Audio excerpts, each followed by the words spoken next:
Hey everybody, Shane Presley or Rock Paper Podcast. Thank you so much for checking out another brand new episode. Today's features Janatrix. Had a great time hanging with these rockers, talking about their brand new EP and all the stories behind these songs and a whole lot more. You can stream their EP No Smoking in Bed now on your favorite platform. And catch them at a live show here soon. Follow along on Facebook and Instagram and TikTok. As always, I do want to remind you that Rock Paper Podcast is brought to you by Friendship Brewing Company in Wentzville, Missouri. Serving up all your craft beer needs. Over 25 rotating taps. So they got all kinds of tasty beverages. They got a lot of delicious food. They got your burgers, nachos, flatbread, pizzas, and pretzels, salads, and all kinds of tasty eats out there. Along with Fish Fry Fridays happening all Fridays throughout Lent. So come out and get some fish. And live music happening every weekend. On Thursdays, they kick off the weekend with Singo Bingo Night. So come on out Thursday, March 14th for Singo Bingo. Friday, March 15th. You got Steve Kyle out there. And on Saturday, March 16th, Buddy Entwistle. And come on out and celebrate St. Patrick's Day on Sunday, March 17th, out at Friendship Brewing Company.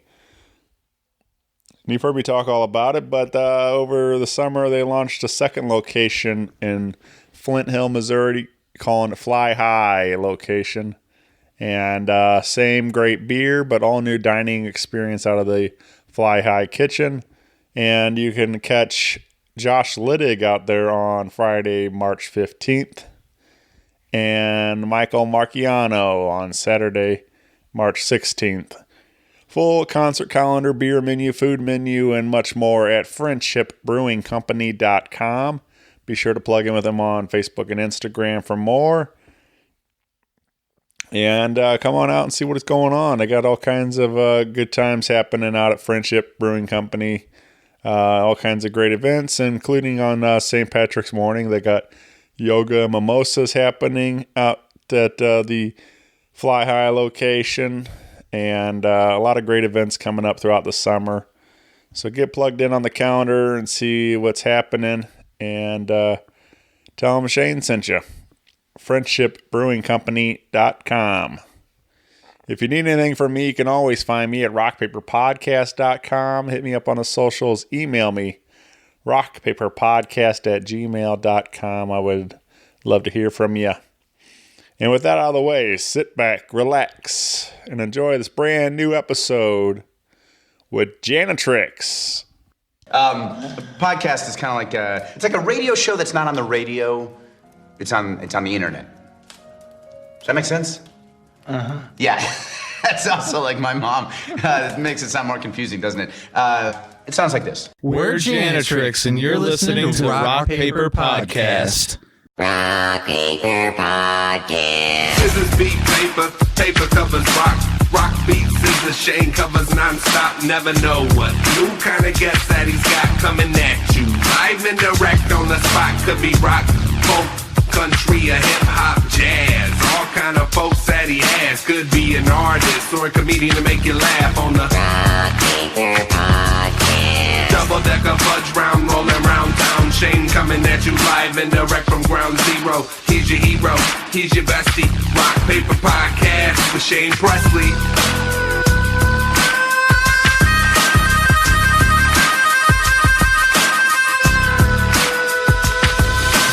Rock Paper Podcast. Hey everybody, Shane Presley here, Rock Paper Podcast, coming to you from St. Louis, Missouri. Hanging out today with Janatrix. Yeah. Welcome to the show, guys. Thanks for having us. Yeah, thank you. This is very cool. I'm excited to be here in Festus, Missouri, right? Yep. Mm-hmm. And live on location. Took a little road trip.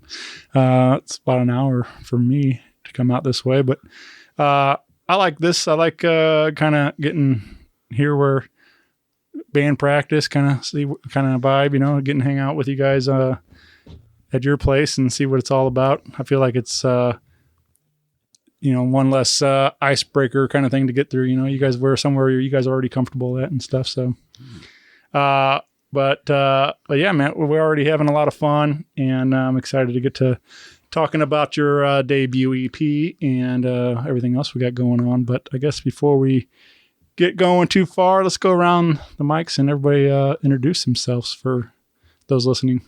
I'm Travis Kennedy. I'm the fourth and newest member of the band, playing guitar.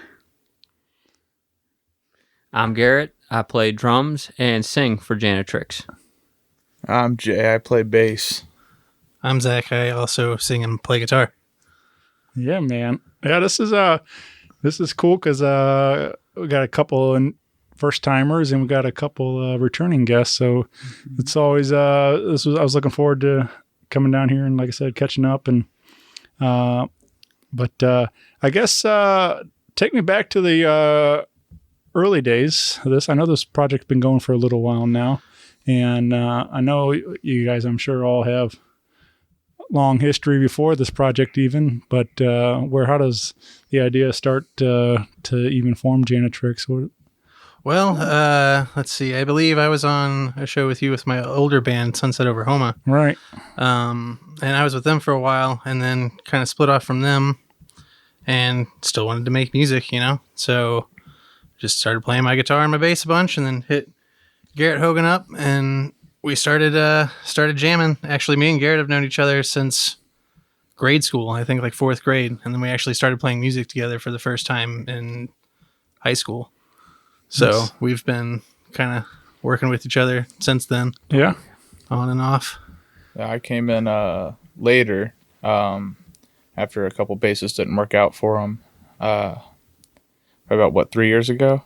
3 years. Yeah, 3 years ago. And we've been trying to play pretty steady like once a week since then, with obvious breaks. Yeah.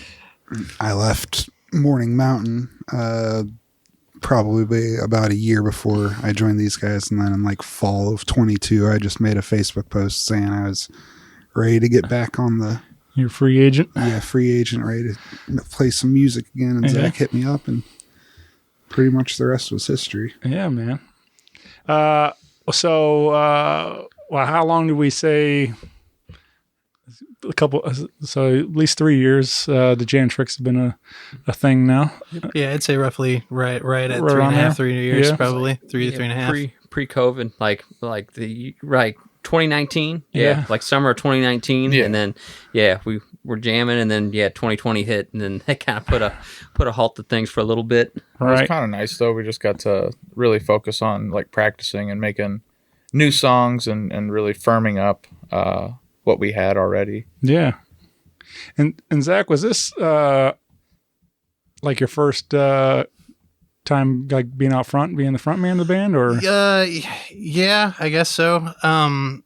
In Sunset, I had also sang and playing a stringed instrument, and then I was in King James and the Killer Bee before that. Yeah, and I also had like a very prominent vocal role there. So I've always been kind of singing. This is actually the band that I've sing the least. Oh yeah, and just really got to focus on more playing guitar, right? Which is cool. I actually enjoy that a lot. But I'm trying to get more back into singing and playing, like playing keys like I used to, and singing for whatever reason is so much easier than playing a guitar. And I don't know why. I don't know why it's so much easier to sing and play a piano, but I'm trying to get there with the guitar. It's just not totally there yet. But right. I'm still having fun. Yeah. I think we sound awesome the way we are. Yeah. So, but that's what, so getting to the EP, like, I really didn't know. I haven't got to see you guys live yet, so like I didn't really know fully what to expect. But it was cool to hear multiple vocals coming through, and having offering a lot of variety in the sound, even though it's all, I feel like under the umbrella of rock and roll. But got a lot of different flavors mixed in there. So yeah. So that was cool. Like I said, you were mentioning like you're probably singing the least in this band, but having you guys all kind of do parts, vocal parts and stuff. So So yeah. So we got this EP. You guys just had a big release party on February 9th. Yeah, over at Sinkhole, man. Sinkhole. Where it all started. Yep, that's the first show we played together. Yeah. I think. Well, yeah, as a full was your first show with us at a Sinkhole, or was that actually my first show was at Red Flag, but I was at that first show at the Sink because didn't you guys play with Prune? Yeah, we played with Prunes and Pono. Yeah. Right. I just happened to be at that first show, but not in the band, and then my first show was like a year later with. So wait, was your first show? No, my first show with you guys was at Red Flag. Oh, that big. That's right. Yeah. Like eight what a different show. genre. Yeah, what a show that was. It was good. Yeah, It was good. It was all right. Yeah. It was no 21 Rock. First time playing in the basement of a Save-A-Lot. Yeah. What was that? Probably 7 bands booked on that show, and I think we showed up, and then the touring act, and then the other 5 bands just didn't show up. Yeah, there was a problem there where we figured nobody was going to show up, so I started drinking a little bit heavier, and then they showed up. Oh no!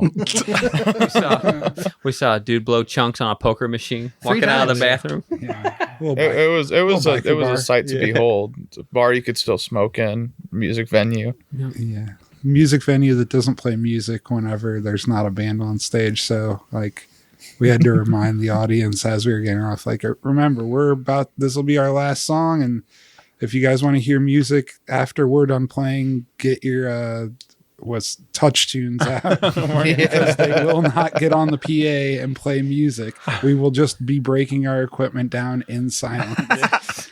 It's quite a venue. Yeah. Class act venue. Yeah. And this is the plug for that. So Play 21 Rock. yeah, definitely made for some experience. Hell yeah. Yeah.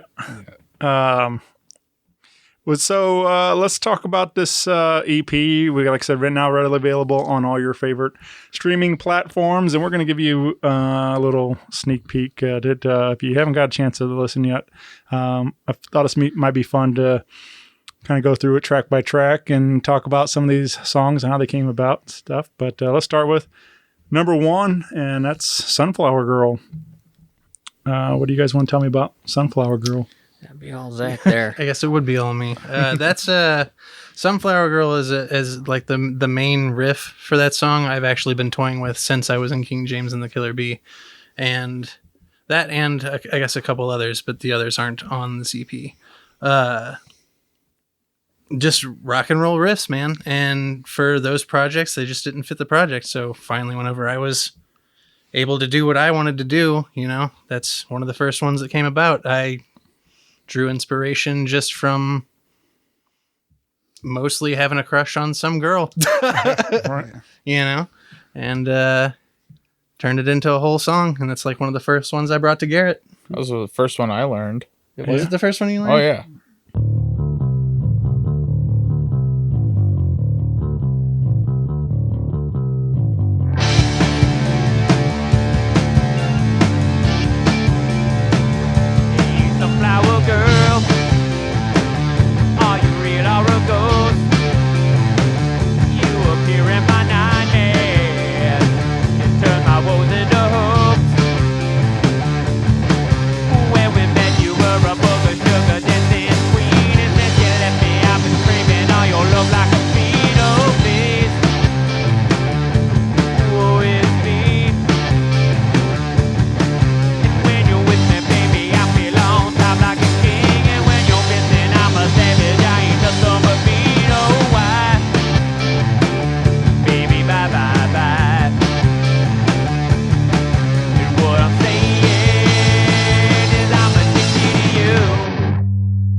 Under your spell,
this was a lot of fun. I think I probably listened to it at least 3 times on the way down today. It was made for a nice drive down 55, cranking it up loud, and this one was definitely the whole EP, like I said, is a lot of fun to, especially highway driving too.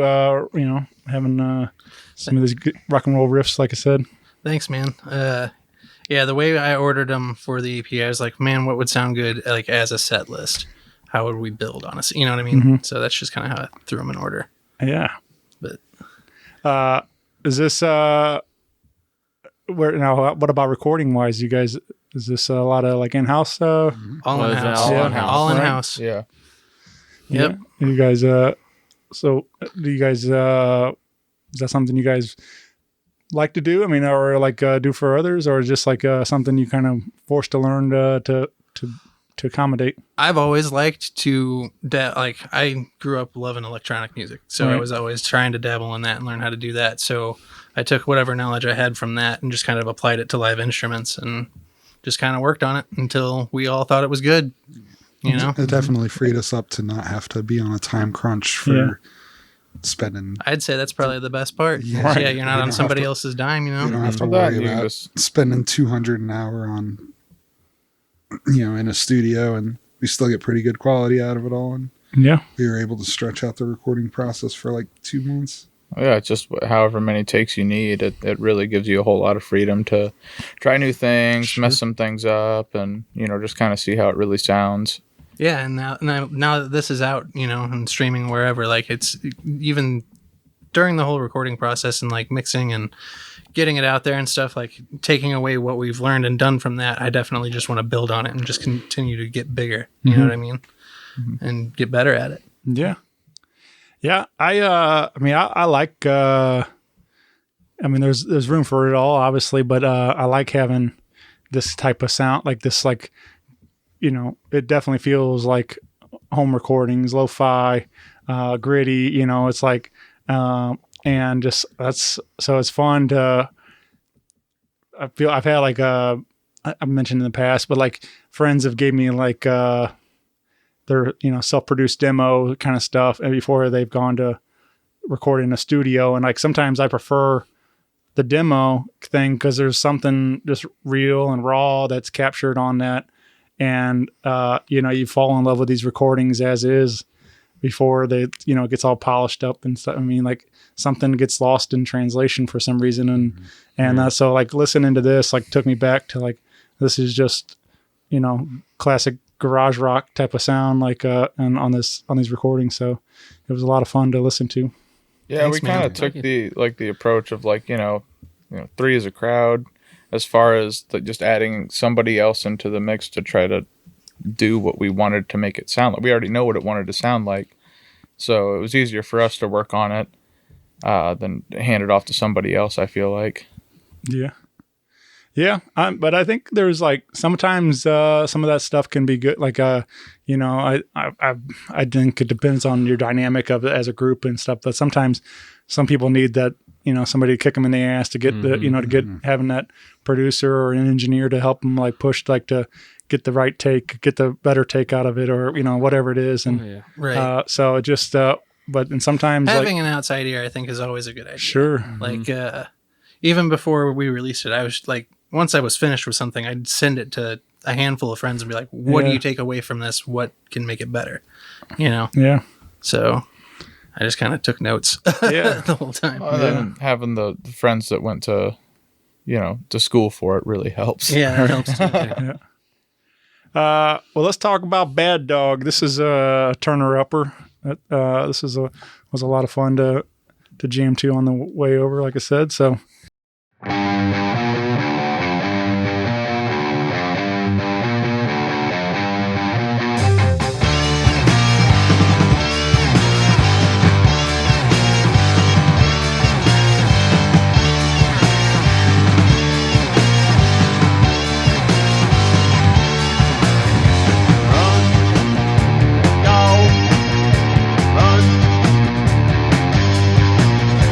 Chasing down a taxi, biting at the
what comes to mind around Bad Dog? Bad Dog. Oh man, that whole song's about chasing tail. You know, Right. man, it's just it's a story about a man out on the town trying, like I said, just chasing some tail. There was really no more of a story than that. Right. I thought it was a really cool, solid riff to start off with, and it just kind of evolved. And again, I think that's one of the other first ones I brought to Garrett. Yep. So, you know, why not go with one of the first ones you do to put on one of the first things you release? You know? Yeah.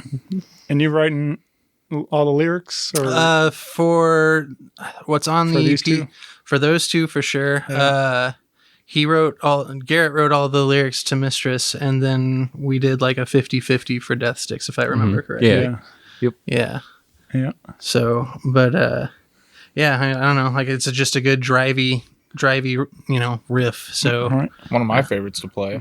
for sure. Oh man, I can't wait to start recording other things. You know, but yeah, man, it's just I like when it comes to songs. For me personally, I think it's my personal thing is it's always got to have some kind of groove or just some kind of drive to it, and I think this does a good job of both.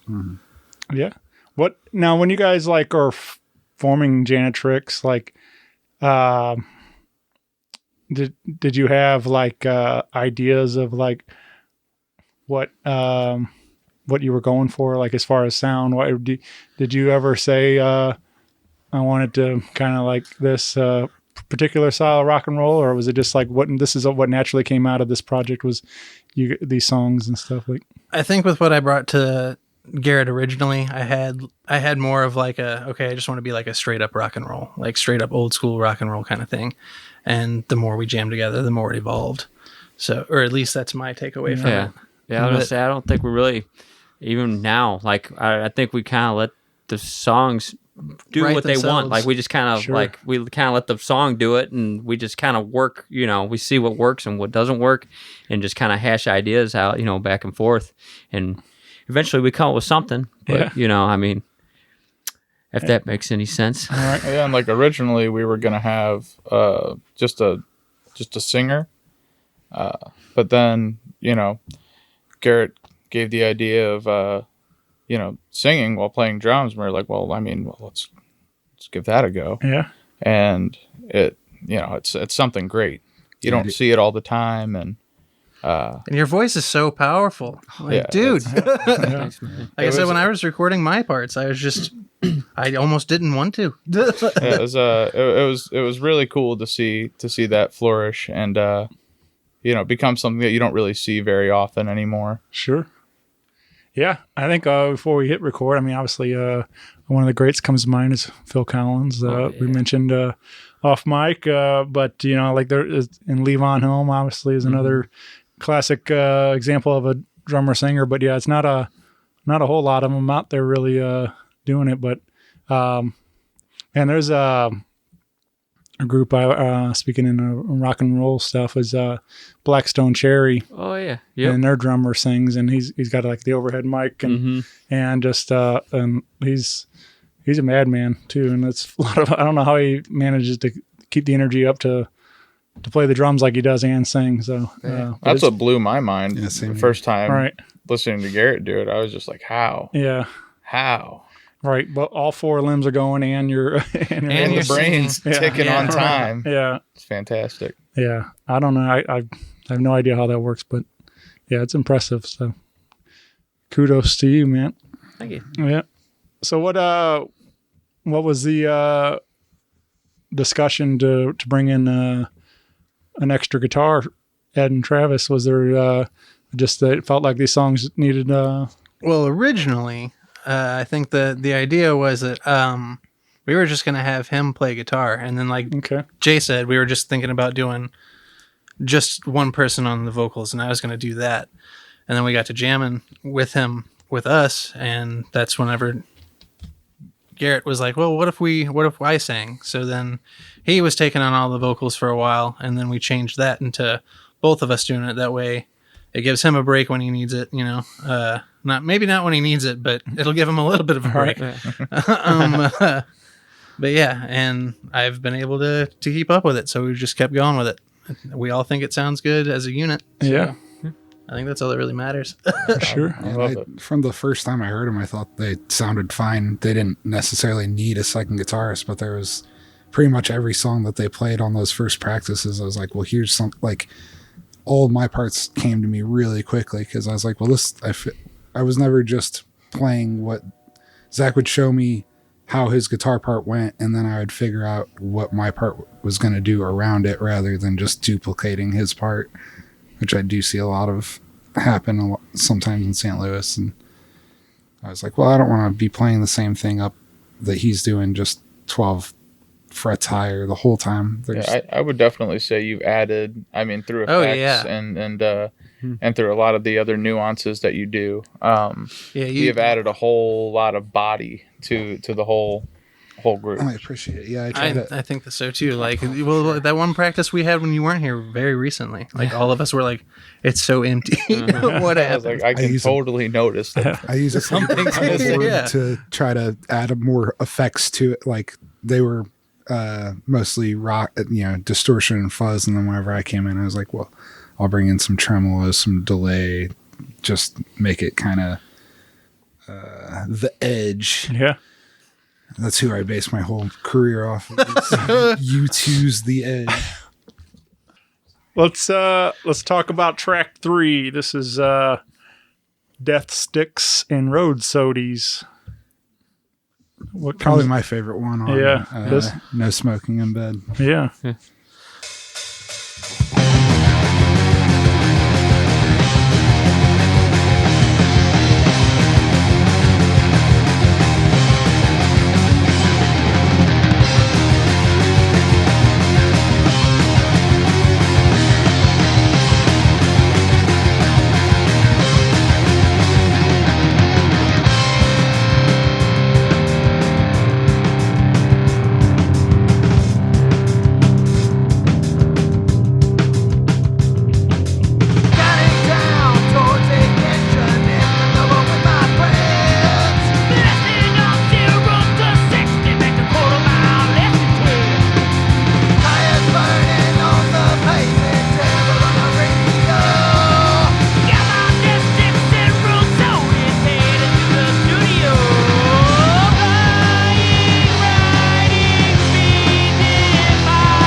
So the whole Death Stiks thing is a Star Wars reference. All right. And I always heard beers growing up being called road Soadies, not only by my adult, family or peers or whatever, but like he would call them road Soadies. Sure. Or his dad would call them road Soadies, Yeah. So we just kind of went with that as like that's what I went with as a title. And then I was like, well, what can we make this song about? And I was like, what's just as rock and roll as cigarettes and beer? Oh, cars. So let's put those three things together and make a song about it. Yeah. I don't know, something about this one. I also I liked you guys alternate vocals on this one, right? Yeah. So like it's fun to hear, kind of like almost I don't know, something in my mind triggered like an old Kiss song or something, like kind of that vibe. Like Kiss is awesome. like along like especially the way they Gene would chime in with vocals on and stuff, and so Yeah, which I was gonna say I've kind of had that because originally I was singing the vocals. Like if you go on to like the old tracks on like Bandcamp, like I'm singing on that one. But then when we were trying to figure out how to work the vocals and stuff, we were kind of figuring out how we wanted to sing it. And the band that came to mind for me was ZZ Top. Oh yeah, is how Billy Gibbons and Dusty. Yeah. They would swap off, especially like if you listen to Heard It on the X, like they'll swap the vocals on that one. Yeah. So that's what kind of brought me the idea, and I presented it to Zach. He's like, yeah, man, that'd be dope as hell. Yeah. So we tried it out and it stuck. Yeah, man. Yeah, shout out to ZZ Top. I love that. That was a big part of my youth growing up, man, listening to those records. And R.I.P. Dusty Hill. Yeah. Yeah. But Legend. man, I got to see ZZ Top once at Family Arena. They came to town. It was like a real like kind of low budget tour. Typically they were pretty flashy, and as far as their live production and everything. And this one was just like really just like some kind of like sparkly backdrop, and and there was like zero stage production. It was just amps plugged in, and like they and they do what they do. They had the fuzzy guitars. They did do the spins, and so they got those kind of things that you would expect from ZZ Top. But it's like I've heard stories about years before, like they did the Recycler tour, and they had like a functioning like car crane, like moving cars back and forth on the and stuff like that. So I was like, when I went, I was kind of expecting some more spectacle of a show, and it was really kind of dialed down, but still sounded great. But I laughed. There was just classic Billy Gibbons, like just everything sounds way cooler through his voice, no matter what he's saying. And he was, I guess they had an off day before the show or something like that. So he's like talking about going to the zoo, and he went. He's like, yeah, we went down to the zoo. They got this baby, or they got this mama anteater, and they got this daddy anteater. And he's like, and now they got some baby. And it was like, and I was like, that's the coolest story about an anteater.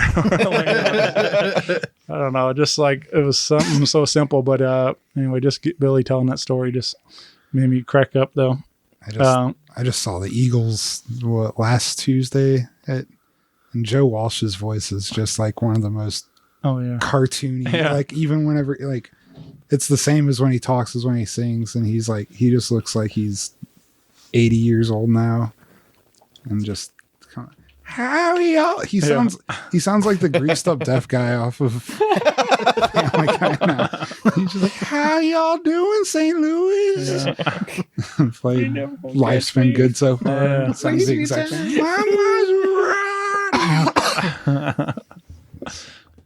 Yeah, that a pretty good time over there. Oh yeah. Yeah. I mean, I was probably the youngest one in the building at 34. Everybody else was like at least twice that. Right. Yeah. I got to thinking. I mean, I'm obviously on the topic of rock and roll shows. What's one that you guys feel you missed out on? Like, is there a group that you may have missed, or at least maybe in the prime that you would like to have seen? There's a band called the Deer in the Headlights, and they were only around for 2 or 3 years, and I'd say all of them are some of the best musicians I'd ever listened to, and they basically came out on Twitter one day and said, we are not making enough money doing music, so we're all just going back to our careers. Damn. And they had just came to the Firebird like a month before that, and I chose to work instead of going to see them that night. But those guys are badass. They have like one song on Guitar Hero 3 or something. That's Man, a bummer. I thought I missed Mars Volta because they hadn't played a show in like 10 years. Yeah. So I figured they weren't going to get back together. I was pretty bummed about that, but then I got to see them last year. Yeah. And what a show. That was the Factory. Yeah, they played the Factory in St. Charles, and they played. It was their 20-year anniversary of Deloused in the Comatorium, my favorite album, and they played it in its entirety. It was the best show, and I thought that I had completely missed the boat. And I was pleasantly surprised and was happy to pay whatever price they were putting those tickets up for. Yeah. It's kind of wild to think about this year. Green Day's touring, playing 20th anniversary of Dookie and 10th anniversary of is it 30 years of Dookie, 20 years of American Idiot. That's what it is. Wow. Wow. Yeah. Dates us pretty well. Yeah. Pretty much. Yeah. But it's kind of crazy. They're both on those anniversaries. And so I think they're playing, that's going to be like their entire set is playing those two albums in entirety. So it's going to be a pretty cool show, I think. That's cool. Yeah. I thought I missed the boat on Cake, and then I saw that they had 2 shows coming up in Kansas, and I didn't even think they're I guess they're not touring, but I didn't think they were even playing anymore. I would love to see Cake. Yeah. I would have loved to have seen Jimi Hendrix, but way late. All right. I never got to see Velvet Revolver. I would have loved to see that as a group. Yeah. Sure. The Dead Weather, or not the Dead Weather, them Crooked Vultures. Yeah, that would Is another super group that I thought, still think would be amazing to see. But man, I'd love to I doubt it. Yeah. I'd love to see the original Grand Funk Railroad get together. Like the original 3 guys get back together. Hell yeah. That'd be cool. Yeah. But yeah. Yep. What also on the topic of concerts, what's your very first concert memory? My very first concert memory was Dragon Force. Oh, yeah. Wow. That's a good one. That's awesome. It was Dragon Force, All That Remains, and Horse the Band. Wow. Was my very first concert. Speaking of Guitar Hero, man. I know, right? That's the tour. What an experience. The first thing I see is Herman Lee being Herman Lee. Like, wow. And then my second concert was Megadeth, Nice. which was equally awesome. Yeah. So Yeah, you had better. they're one of my stories. favorite bands of all time. I think my I first saw- concert memory is my dad taking me to Riverport to see, I think, Toby Keith. Hell yeah. All right. Kobe Teeth. Pretty Keith. wild. Yeah. I barely remember it, but yeah, that's the first time I remember sitting there in the seats being like, this is incredibly loud. And my dad putting his hands over my ears. And As he's singing Should Have Been a Cowboy. more than likely, it was such a fleeting memory. Like, I just remember sitting there in Riverport, just looking at the stage like, I don't even know what this is, man. Like, what's going on here? I was 10, and my cousins, and aunt and my mom all went to Riverport for Z1077's Summer Jam because I really wanted to see the band Vertical Horizon. They sing She's Everything Yeah. You Want. And then after they were done, I was like, well, I'm ready to go home. And my cousins are like, well, Destiny's Child hasn't played yet, and I threw a big fit and said, "Oh, I don't really like their music. And who's gonna? They're not going to be anything in 10 years from now." Never, surely, seeing Beyonce at 10 years old won't matter to me 20 years later. Yeah, Boy, were you wrong. Yeah, I placed all my bets on Vertical Horizon. Sorely mistaken. Said no one ever. Yeah, whatever happened to her? Yeah. Well, she's never won Artist of the Year. All right. Yeah. Some people take up real issue with that. All right. It's the price you pay. I do think was Sugar Ray at that one also, or was that a different one? I think the big ones on that were like, I have the T-shirt somewhere.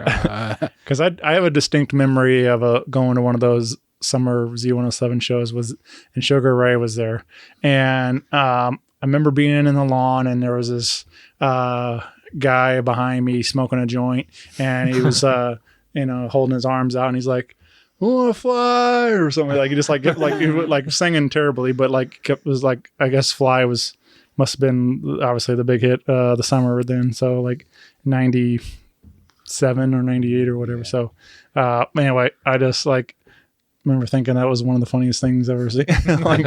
Dude, there's a show with God, what's Dennis from It's Always Sunny's name? Glenn Howerton, AP Bio, where he's a high school teacher, and the kids find out in his class that he used to be a nerd like they are through his yearbook from his graduating class, and they're like, Mr. T, we found your senior quote, and it said, "All around the world, statues crumble for me," and we thought it was maybe Napoleon or Alexander the Great. But we looked it up, and it was Sugar Ray, and they're not good, Mr. T. Always cracked me up. I was like, it was the 90s. It was a different time. Oh man, You kids to judge me. Oh man. Anytime I think of that song, I just remember that song being on a lot. My sister used to work at an Emo's, and anytime I would walk in there, there was a picture like right when you walked in on the wall of some dude parachuting with an Emo's pizza. So anytime I hear that song, that's immediately the first image I think of. I think of the Scooby-Doo movie. Isn't it Sugar Ray that's playing? Yeah. Yeah, Sugar Ray playing there, and I mean, up until I think like maybe like last year, I was like, "Who is that?" And my girlfriend was like, "That's Sugar Ray." I was like, "No shit." I've been watching this movie for 15 years. Didn't know that.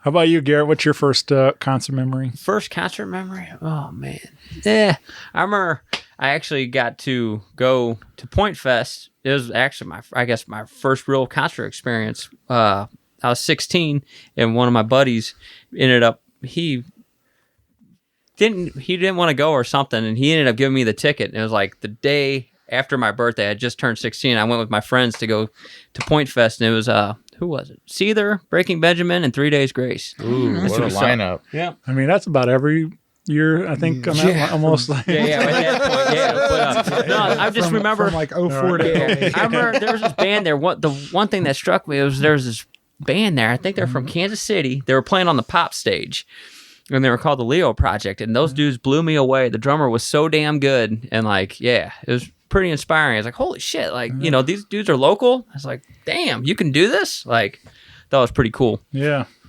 that's most of my Point Fest memories. I've always had a lot of fun on the side stage at the pop stage with my friends, and and I have a lot more.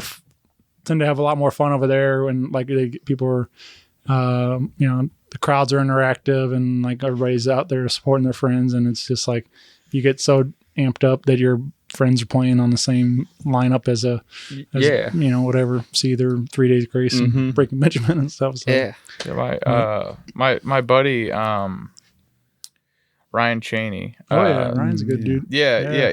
He shared a story with me. He was playing Point Fest with a Fivefold, and told me he smoked his first cigar with Surge. Nice. Yeah. Before they went on. Yeah. And I was like, man, that has to be the coolest story. Yeah. I've ever heard. Shared his first cigar with Serge. It's probably 2014 that we went to one, and we just wanted to get our spots for OK Go. So we were standing at the stage an hour before they went on, and then we had no clue who Royal Blood was, but they came out before them and blew us away. Just like we had no clue there was going to be a 2-piece, just a bassist and a drummer.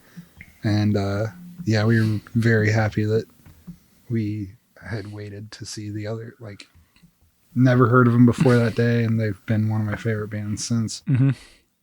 I kind of had a similar thing with Nothing More. Mm-hmm. I remember the first time I saw them, and like they were a 3-piece, but like it was very loud and entertaining, and like the bassist like had this like contraption.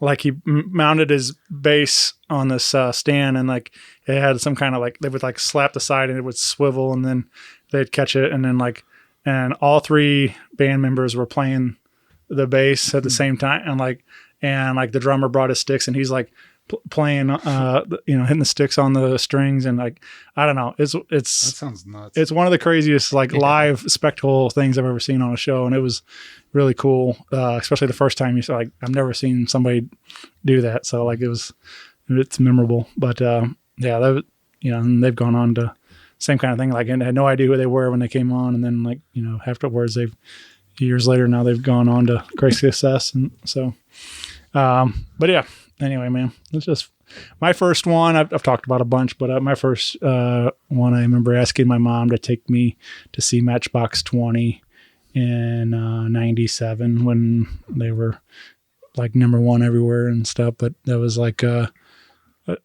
me and my buddy Chuck went, and I think Mom stayed outside smoking cigarettes the whole time. Had no interest in that, but that was my first memory at the Enterprise Center or Kiel or whatever. But yeah, man. Well, we got one more to round out this EP. Track 4 is titled Mistress.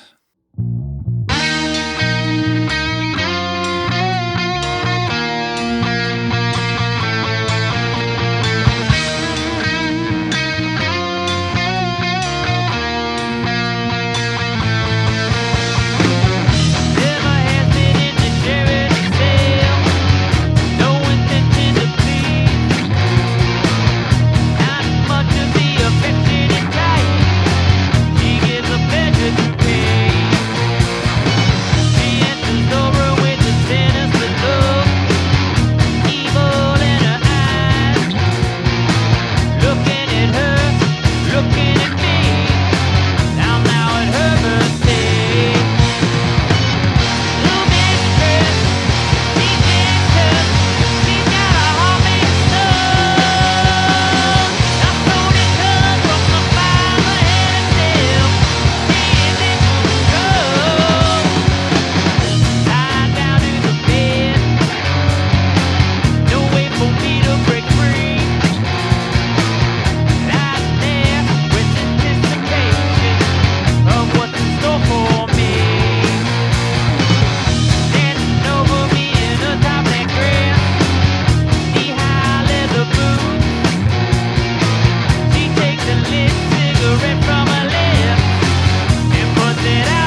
You said this is one you guys co-wrote together, right? Is that this one? more or less.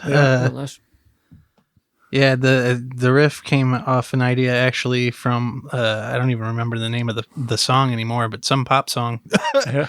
that I had heard on 88.1, and then just kind of like that. The tune of that stuck in my head, and I just kind of like morphed everything around that, and then turned it into what it is, which is obviously not a pop song. You know.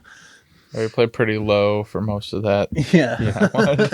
That was the first one. Whenever I joined them, they were finishing that song up, so I didn't have like they hadn't finalized it, and that was the first song where I was like, well, I can come up with a part before the. Like all the other songs, whenever I joined, they pretty much had done, and I was just adding parts too. But that was like the first one where I was like writing with them. You really carried that intro with me. It was pretty dry with just the bass initially, but yeah. Well, no smoking in bed. Now, like I said, available everywhere you get your digital music. You can follow along with Janatrix on your Facebook, Instagram, and TikTok. And but yeah, man. Hopefully this is just the start, and we'll get like you guys said, you're already amped up and ready to go for some recording some new tunes and stuff. Yeah, so man. hopefully we'll put out a full length here and not too long. yeah. Yeah, don't put a timestamp on that. All right. No timestamp. Yeah. But yeah, that's probably we'll probably release a single in between, or we'll release more between Sure. then and now and then is what I'm trying to say. Yeah. Yeah. But You got like I said, I mean, obviously this just came out, so it's very new. So we but is there something more you guys want to do with this collection of songs? Like, are you doing any music videos or any kind of? Is there anything like that you guys think about? Or We've entertained the thought of it. We have a few friends that do like cinematography and stuff like that. But I mean, there's definitely nothing that we have in the works as of right now. I don't believe so. Yeah. What about? I mean, obviously you guys play here quite a bit. Is there any? You guys want to do more out of town stuff? oh, all, absolutely, Yeah. dude. That's something that I want to put on the itinerary for sure. It's just hard with the day jobs. You Sure. know? Yeah. All of us are pretty much 9 to 5s, or Yeah.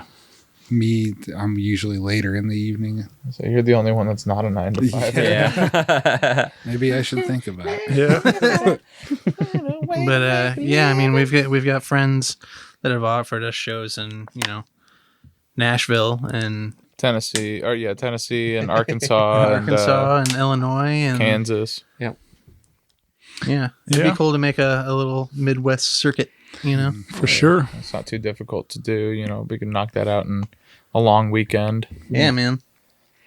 But yeah, I think, I mean, I don't know. I talk a lot about it on this show. Obviously, everybody's kind of in a similar boat, wanting to get out there and hit the road and see what's else, make some new fans in some different markets. And, but I just feel like that's got to be one of the coolest things, like just to get in the van with the buddies and, meeting new people and especially people that dig what you're doing and get to shake some hands and, sell some CDs or whatever. And but, and then hopefully the next time you go back, they bring a couple more friends with them and keep growing.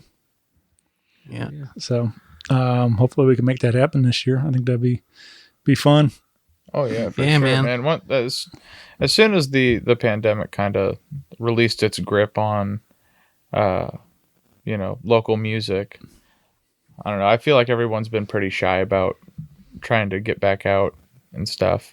Just kind of slow goings, but no, that's definitely on the horizons for sure. Mm-hmm. Yeah, survive enough Taco Bell for a weekend and kind of thing. Listen, I could eat it every day. Yeah. Absolutely, dude. Those new flatbread things. We're plugging Taco Bell. Yeah. All right. Shout out. I do. Two cheesy roll-ups, add beef every time. Fiesta veggie grilled. Yeah, what's your guys' Taco Bell? I get two Fiesta veggies grilled and then chicken chipotle griller. Done. Out the door. $6. See, I always get two chicken chipotles, and that's mine. That's usually my go-to. Just 2 of those. You gotta get those veggies, Taco Bell's dude. pretty inflation proof. I feel like I've been paying the same price since high school. It got me through it. There's a great Yeah. there's a great joke from Nick Thune. I don't know if you ever check him out. Yeah, he's it's not true anymore, but when he recorded it, he was saying that the Arby's 5 for $5 deal. He's like, when I was in high school, Arby's had the 5 for $5 deal. When I was in college, Arby's had the 5 for $5 deal. He's like, last week Arby's had the 5. I was like, how has inflation never hit Arby's? And, Yeah. but The yeah, beef's just been sitting there. They've been sitting on stock. right, yeah.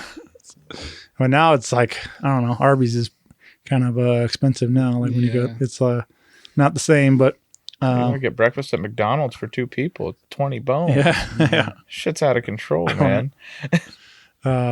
But I do like that Taco Bell has like embraced that. Now that they have like commercials with like musicians, like touring musicians that are saying like they live off of Taco Bell for touring wise and stuff. And They actually, I think they have a program that they do for touring musicians.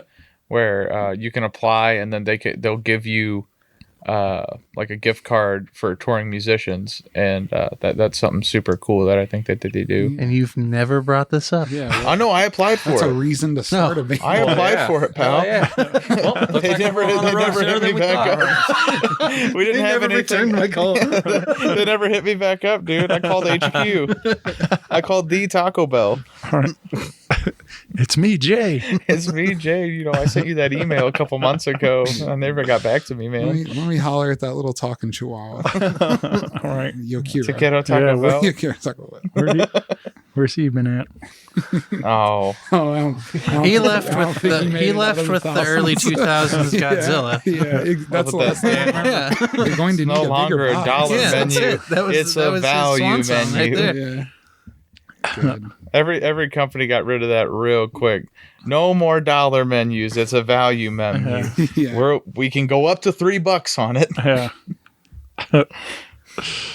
All right. I got some questions I like asking and get your guys' take on some of these. All right.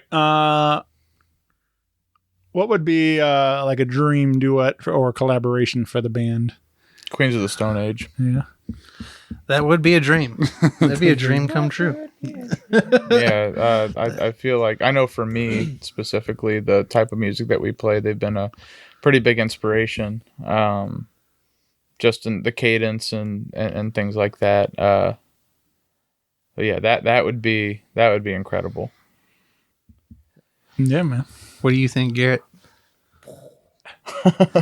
Man, I'll say collaborating with like Neil Fallon, Yeah. Clutch. Or Oh something yeah, like that, dude. man. Clutch Yeah. would be nice. That's Hell another yeah. that's another big one for me. Yeah. I think that's the System of a Down guitarist, Darren.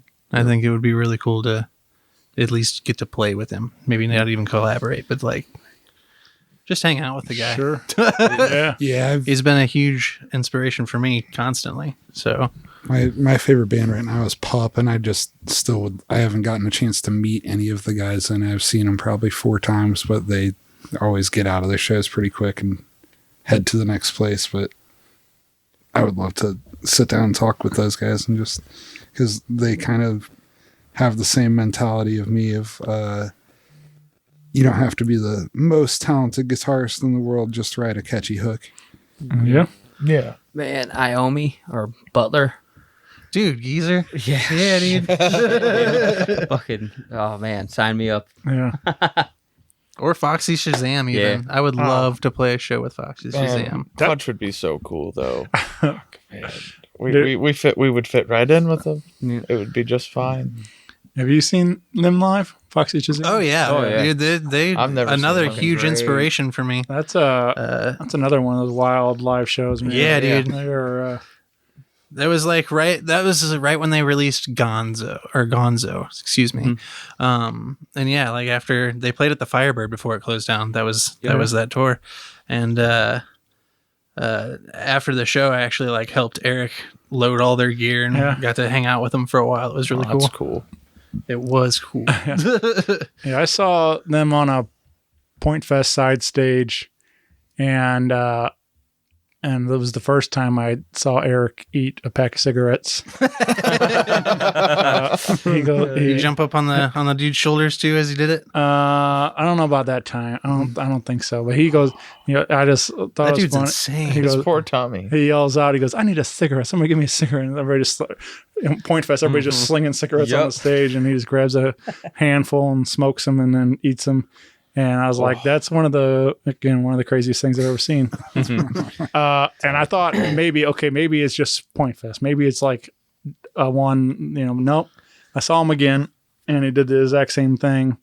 I saw him open for friends of mine got a chance to open up for Miles Kennedy and Slash. That's really cool. And so they were opener, and then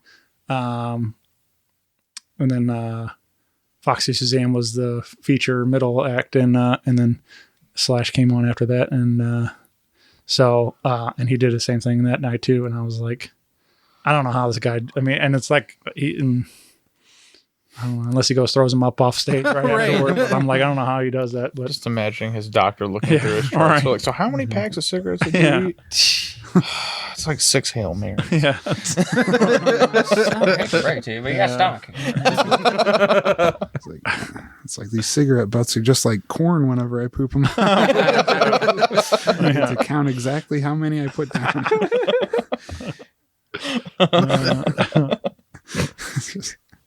but my shit looks like Negan's baseball bat.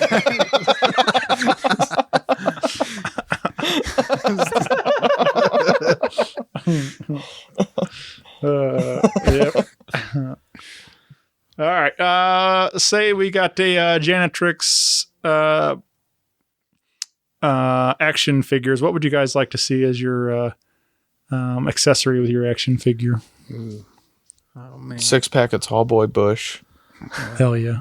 That's that'd be about it. Yeah. Dude, my 70s era Keishi 95 hat. Oh yeah, that's a staple. Yeah, dude. Probably like 2 kinky a shooters and a Nintendo starry. Switch, yeah, starry can. Yeah.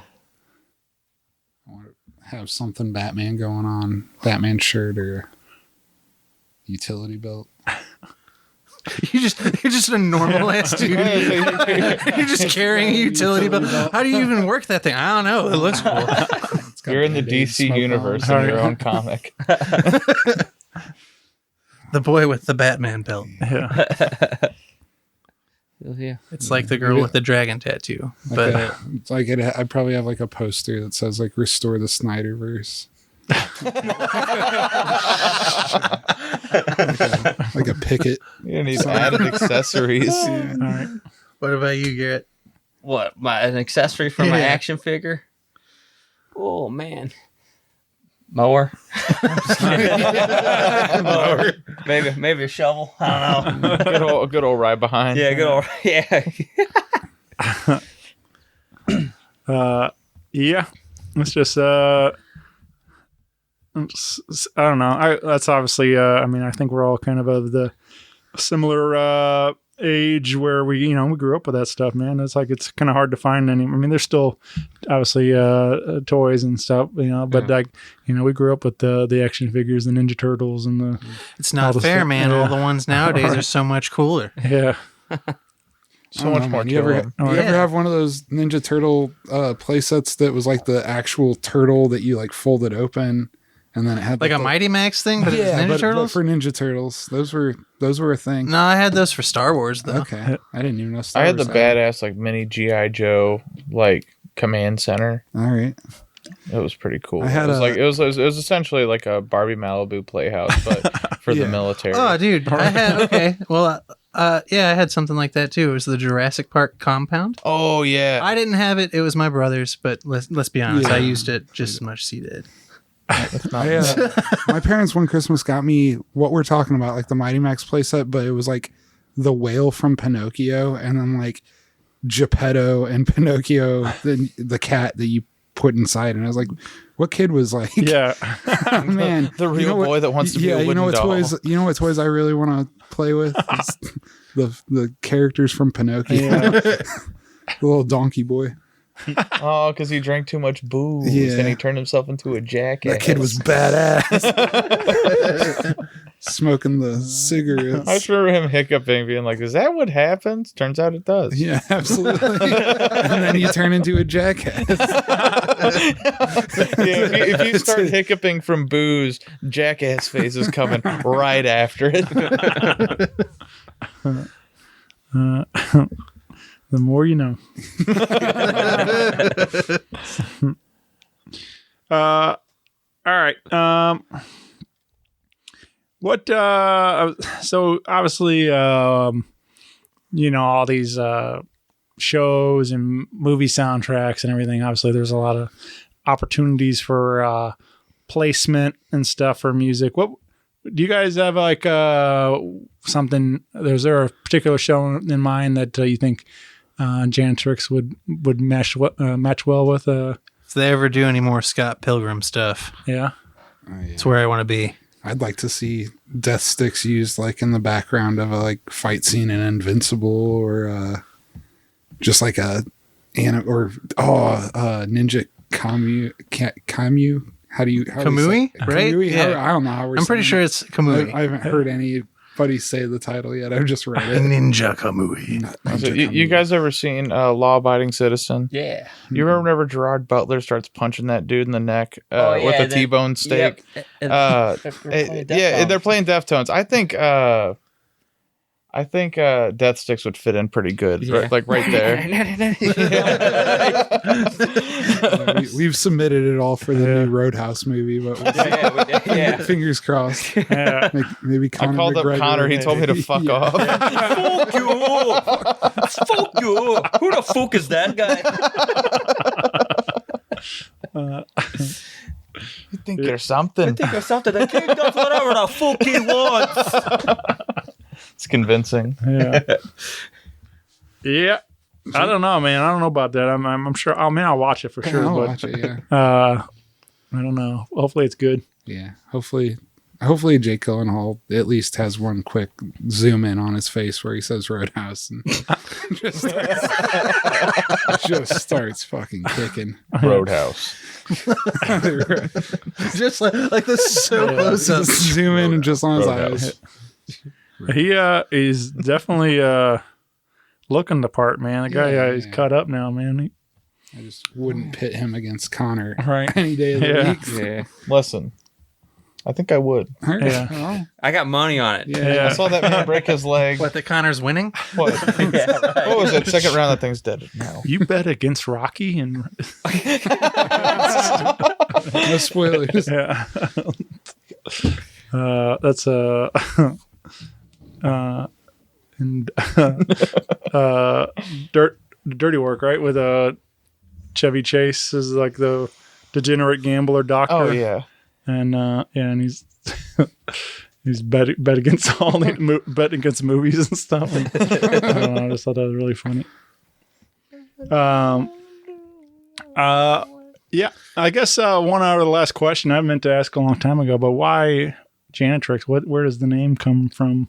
So I've always wondered that too. Better than Goosh Moosh in the Cute Machine. Yeah, so we had whenever we were trying out the whole singer bit, right? Just a singer. We had a female singer, and bless her heart, she's one of the funniest people I know. But yeah, originally we were going to be called Goosh Moosh and the Cute Machines, and no, not that one. what about Denny and the Fun Blasters?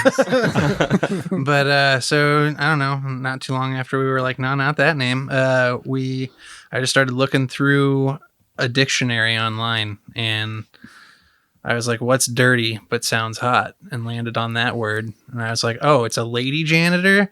And then the idea in my head of like, just, it's like a B-list movie where it's like a dark hallway and there's a janitor lady walking, away from the camera, and her mopping buckets trailing blood, but she's got a big old badonkadonk. She's hot as hell. And she just turns around. She's like, that's what was in my head whenever I was like, that's the name. But then we spelled it wrong. Yeah, and then we spelled it wrong because I know English. We spelled it It's wrong. my first language. I know it so well. It should be Jani, but we got Jana, and the Beatles made adding an extra A where there wasn't before work out in their favor. So There's a little. there's precedent for it. What do they call that? It's what is it? Poetic. Poetic justice. No, not poetic justice. That's where you're allowed to say stuff because it sounds good. Oh yeah, I get what you're saying. Fuck, what is that? I don't know the term. You got me, man. Yeah. Did you guys see there's going to be Beatles movies out in like 4 years? 3 years? No. Yeah, the dude that directed American Beauty, Sam Mendes, he announced like 2 days ago that he's casting 4 people for the Beatles, and each one of them's getting their own movie, but all 4 actors will be in every movie. So it'll be like a McCartney movie, but the other 3 actors will be in it, and then a Lennon movie, and the same actors will be playing the Beatles in that movie. It's like a MCU for the Beatles. And they're all coming out in the same year. I don't know. Probably not. I think It's poetic license. thank you. Poetic license. I've never heard of that term. The more you know. Yeah. My teacher would tell me that I had it whenever I didn't know how to spell good. I just think of a redneck trying to pronounce our name. Like Janatrix. You're listening to Janatrix? Janatrix. Yeah. I was just curious. I was wondering about that. Well, I mean, if you talk to Matt F. Bosler, Yeah. the story goes that we were at a party, and our friend Janet just didn't smell that good. And so Janet Reeks was misheard, and Janatrix was the band name. That's where I learned everything I knew about Janatrix was from the Matt F. Bosler podcast. Matt F. Bosler. What a guy. Yep. Okay. TikTok superstar. Somebody better call the law. Yep. Yeah. Is there like a billboard down here yet for him? There should be. Yeah. Home of Matt F. Bosler. we need to get a park named after him. We need to take the. Can we adopt a highway? No, we just need to repaint. We Highway? got to repaint the Arnold water tower one more time, and it says like 15 miles south of here is home of the Matt F. Bosler. Yeah, he's gonna love this segment. I know. We love him. Yeah. One of the best. He's actually the guy who makes our shirts. Yep. Bless his heart. Bless his heart. Bless his heart. Well, get plugged in again with Janatrix on your Facebook, Instagram, TikTok. Also follow Matt F. Bosler on TikTok. Yes. Definitely. If you like to see misplaced nipples, Right. you got to follow. I mean, him. that's the only reason I'm on the app is for misplaced nipples. So.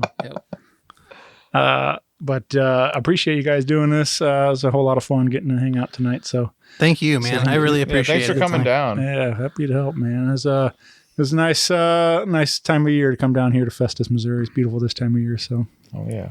down here. But yeah, I'm gonna definitely have to come. Maybe catch you at Sinkhole or any of the upcoming stops. Hopefully, we'll get some dates on the calendar real soon. Yeah, man.